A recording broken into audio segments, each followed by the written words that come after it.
दोस्तों, जय मसीह की। प्रभु यीशु मसीह के प्रिय और मधुर नाम में आप सबों को जय मसीह की।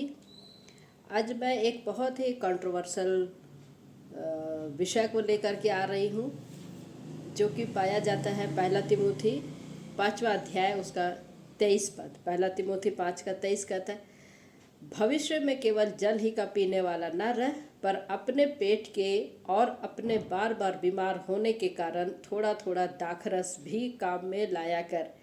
इस विषय को लेकर के कम जानकारी वाले लोग या कम पढ़े लोग जो वचन को ठीक से नहीं जानते हैं, बोलते देखो इनके बाइबल में तो क्या लिखा है कि पौलुस जो है दाखरस पीने बोल रहा है, दारू पीने बोल रहा है, शराब पीने बोल रहा है। तो मेरे प्रिय, ये दाखरस क्या है? दाखरस क्या है? आपको एक पद और मैं पढ़ाना चाहती हूँ, जो कि तिमोथी को ही पौलुस कह रहा है। दूसरा तिमोथी 4 अध्याय उसका 6वां पद कह रहा है, क्योंकि अब मैं अर्घ के समान उंडेला जाता हूँ। तो यहाँ पर पौलुस क्या कह रहा है तिमोथी को? दोनों पत्री जो है तिमोथी को लिख रहा है पौलुस, यहाँ उसको सलाह दे रहा है कि दाखरस तो लिया कर, और वहाँ पर क्या कह रहा है कि मैं अर्घ के समान उंडेला जाता हूँ। तो ये दाखरस क्या है? बड़ी ध्यान से सुनिएगा मेरे प्रिय भाइयों और बहनों, ये दाखरस क्या है। अब आप देखेंगे कि दाखरस जो है अंगूर का रस होता है, जिसको दाखरस बोलते हैं, और उसको जब फर्मेंट करते हैं, कुछ केमिकल वगैरह प्रोसेस किया जाता है, तो वो होता है दाख मधु बनता है।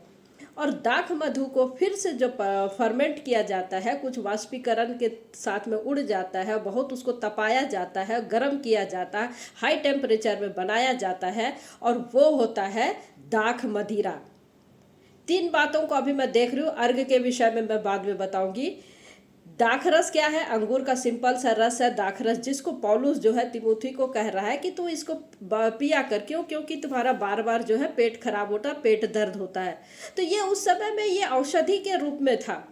हम देखेंगे कि प्रभु यीशु मसीह जो कि पहला उसका आश्चर्य कर्म यही था काना के विवाह में, कि उसने दाखरस बनाया था। तो ये उस समय में चलन था, ये बच्चे हो, बूढ़े हो, जवान हो, बुजुर्ग हो, कोई भी हो, ये इसको पीते थे। जैसे आज हम कोल्ड ड्रिंक पीते हैं, लस्सी पीते हैं, तो उसी प्रकार से ये शादी पार्टी में सर्व किया जाता था, पार्टियों में सर्व किया जाता था दाखरस।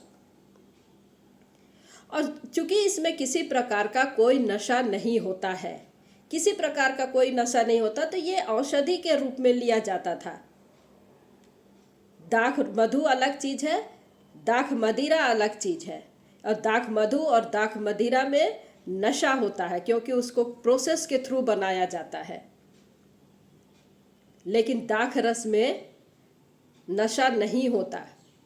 और देखिए उसको किस प्रकार से प्रोसेस बनाया जाता है। जैसे मैंने बताया कि दाख रस को प्रोसेस करके हीट हाई टेम्परेचर में गर्म किया जाता है, वो केमिकल डाला जाता है, कुछ उसका प्रोसेस होता है, फिर वो दाख मधु बनता है, फिर उसको कुछ और केमिकल के द्वारा खुमार किया जाता है, फिर वो दाख मदिरा बनता है। और ये सब जो बनने के बाद में, जो हाई टेम्परेचर बनने के बाद में जो बचता है, वो होता है अर्घ।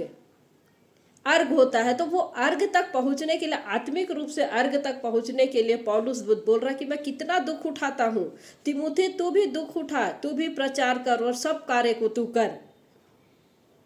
तो अर्घ तक उंडेला जाता है। यदि आप दाख रस को याद कर रहे हैं, तो दाख मधु को भी देखिए, दाख मदिरा को भी देखिए, और अर्घ को भी देखिए। पौलुस क्या कह रहा है कि मैं अर्घ की तरह उंडेला जाता हूं। और दाख रस और दाख मधु, दाख मदिरा, अर्घ, कितना अंतर है इसमें।